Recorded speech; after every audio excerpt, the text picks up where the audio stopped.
এই যুবকরা যারা বিয়ে করো নাই, যারা বিয়ে করবে, এই যুবকরা যারা বিয়ে করো নাই, যারা বিয়ে করবে, তারা শুনে নাও। মাটির পাতিল নৌকা লড়লে তো মাটির পাতিল লড়বে। ছাগলটা কোরবানি করে দিলেন, রক্তের বন্যা বসে গেল। স্ত্রী ডাক দেয়া কয়, বুঝলাম ওই স্বামীর বাড়িতে যাইয়া স্বামীর একটা কথার অবাধ্য যদি আমি হই, ওই মাটির পাতিলের দশা বুঝিয়া আমারও হবে। বউ টাইট হয়ে গেছে।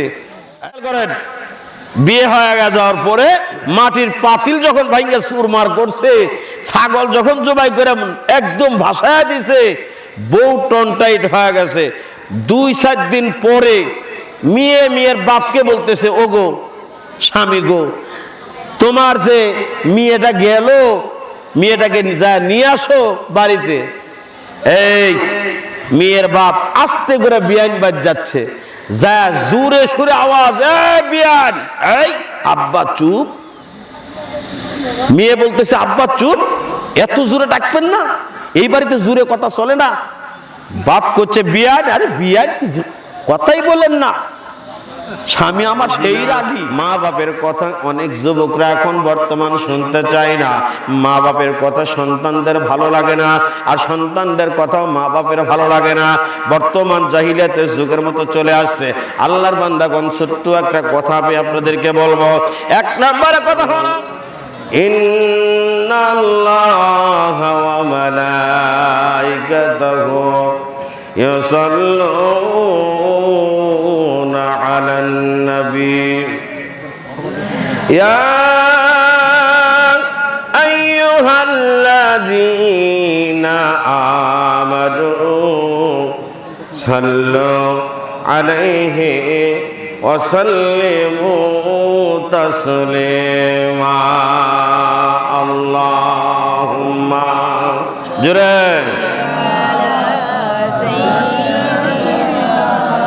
মাওলানা মুহাম্মদ ওয়া আলা আলি।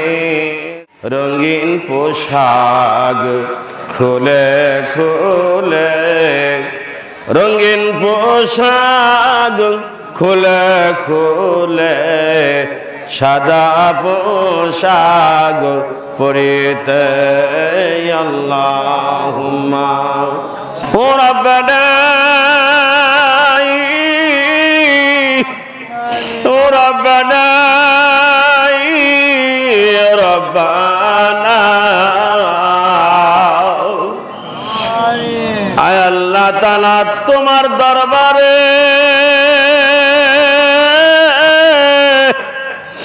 আমি গুনাহগার। আয় আল্লাহ তাআলা সালগারাম।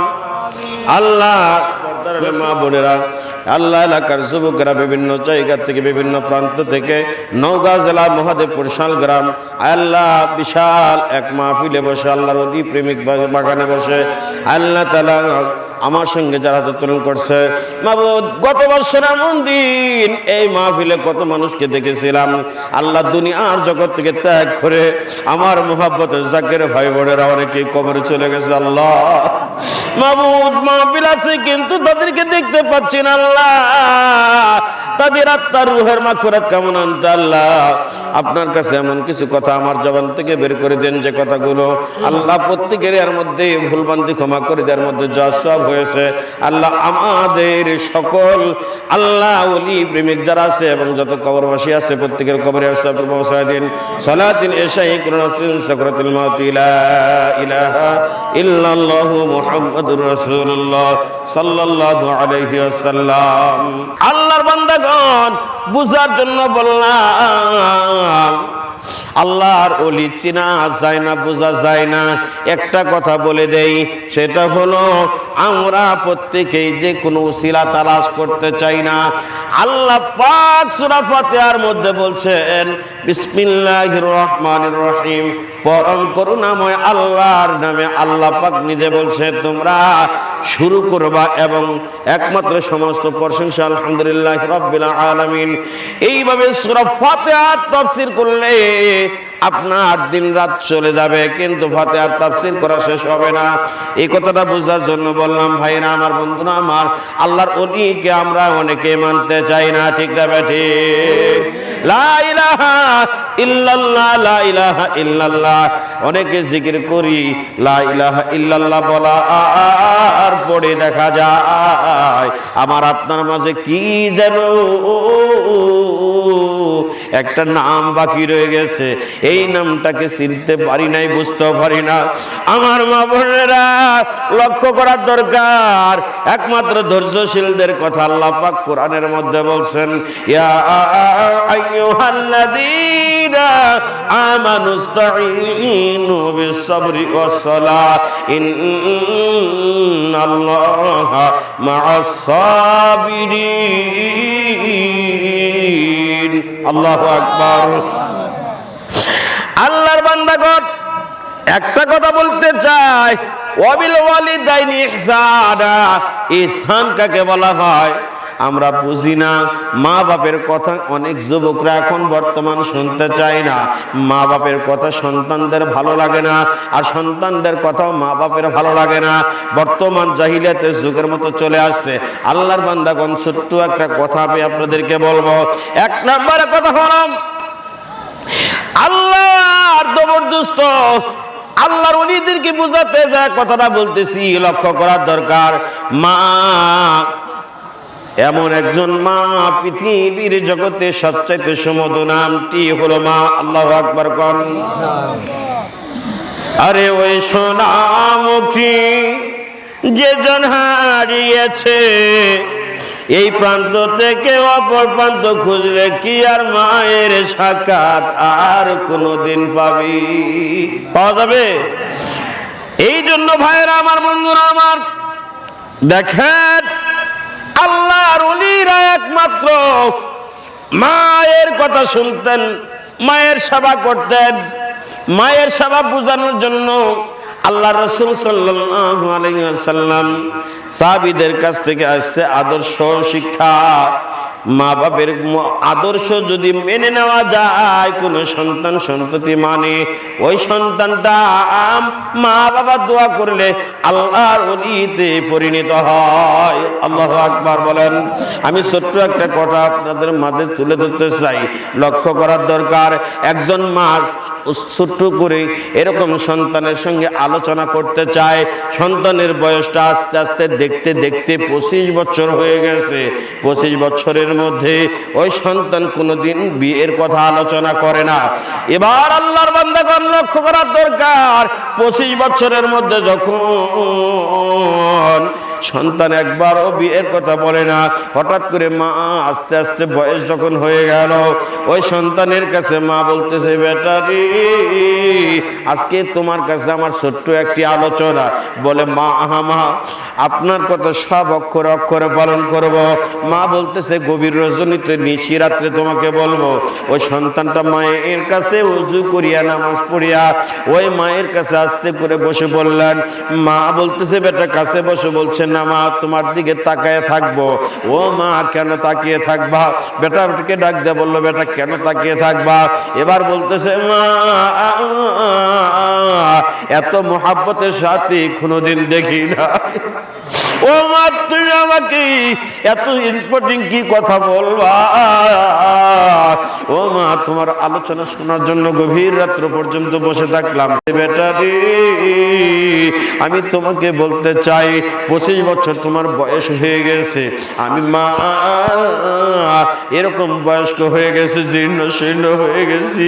ও বেটা, আমি তোমার কাছে বলতে চাই, আমি তোমাকে একটা সুন্দর বিবাহ দিতে চাই। আস্তে করে সন্তান মাথাটা নিচু করে বলছে, মা, ভাবছিলাম তুমি কোনবা দাবি করবা, এমন একটা দাবি করেছেন মা, আপনার কথা আমি অক্ষরে অক্ষরে পালন করব। আল্লাহু আকবার কোন। মাথাটা আস্তে করে নিচু করে দিয়ে মুস্কি হাসি দেয়া বলছে, মা, আমি ভয় পাইছিলাম। ও মা, তোমার এই দাবি আমি অবশ্যই পালন করব। মা, তোমার কাছে বলি, তুমি যেভাবে কও আমি ওইভাবে শুনবো। বলতেছে ঠিক আছে, যদি তাই করো বেটা, আমি তোমাকে এমন একটা মেয়ে দেব। বলতেছে ঠিক আছে, আপনি যেমনই দেন। আস্তে আস্তে করতে করতে ওই মা আস্তে আস্তে করে এমন একটা মেয়ের কথা প্রস্তাব দিল, মেয়ের বাবার কাছে প্রস্তাব দিল। ওই লোকটা এরকম, ওই আল্লাহর বান্দা বলতেছে মা তুমি যেটা আনবে সেটা আমি আলহামদুলিল্লাহ। এমন একটা মহিলার প্রস্তাব দেওয়া হলো। ও আমার মা বোনেরা, এই জগৎটাই বর্তমান ফর্সার দিকে বেশি, কালোর দিকে তাকাতে চায় না। কথা ঠিক না ঠিক? এলোরা কলির জামানা, ছেলেরা নেমহরানা। মেয়ের বাবা চিন্তা করে মেয়ের বিয়ে হলো না, জামাই আমার দেখতে ভালো ভালো পোশাক পইরা এলো, জামাই আমার এমএ বিয়ে কিছুই জানে না। এলোরে কলির জামানা, ছেলেরা নেমহরানা। কথা ঠিক না ঠিক? বর্তমান টাকা হলে কালো ফর্সা ধলা লাগে না। কথা ঠিক না ঠিক? ও আল্লাহর বান্দাগণ, এবার বলতেছে মা তুমি যেটা কি দাও আমি আলহামদুলিল্লাহ বলে মেনে নেব। মা তোমার কথা মানতে যায় আমি, তুমি যেটা করবা সিদ্ধান্ত নিবা ওইটাই আমি মেনে নেব। মা আলোচনা করলেন, আসলে এমন একটা, ওই মহিলাটা অত্যন্ত কালো কুশ্রী, দেখতে তেমন সুন্দর না। মেয়েটার গুণবাচন্য অনেক গুণ আছে।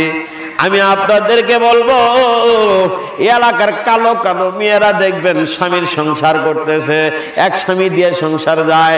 আর বর্তমান ফর্সা মেয়েরা ঢাকা গার্মেন্টসে যাবেন, খালি ফর্সা আর ধর্ষা। কথা ঠিক না ঠিক? গার্মেন্টসে যারা চাকরি করে ওই মা বোনেরা লক্ষ্য করার দরকার, লজ্জা পাওয়ার বিষয় না। একমাত্র কারণ কি, অহংকারে সব নষ্ট করছে।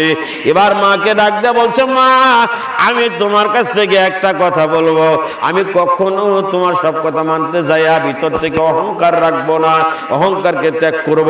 বলতেছে বেটা তুমি তাই কি পারবা? করছে হ্যাঁ পারবো। যদি পারো তাহলে আমি তোমাকে একটা মেয়েকে বিবাহ দিতে চাই।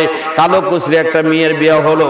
আল্লাহর বান্দাগণ লক্ষ্য করার দরকার, ওই কালো কুশ্রী মেয়ের ঘরে যখন স্ত্রী স্বামী স্ত্রী দাম্পত্য জীবন শুরু হয়ে গেল, বাসর ঘরে এক রাত্রি ছিল। একটি রাত্র থাকার পরে হঠাৎ করে এবার চিন্তা করতেছে আল্লাহ মায়ের কথা যদি ওভারটেক করি, সাজো তার হাতারি, চলো না মন শ্বশুর বাড়ি, আর কেন রে দেরি, নিতে আসবে আজরাইল গো, সাজো তার হাতারি। জোরে কোন মারহাবা। ও আল্লাহর বান্দাগণ, যে কথা বলতেছিলাম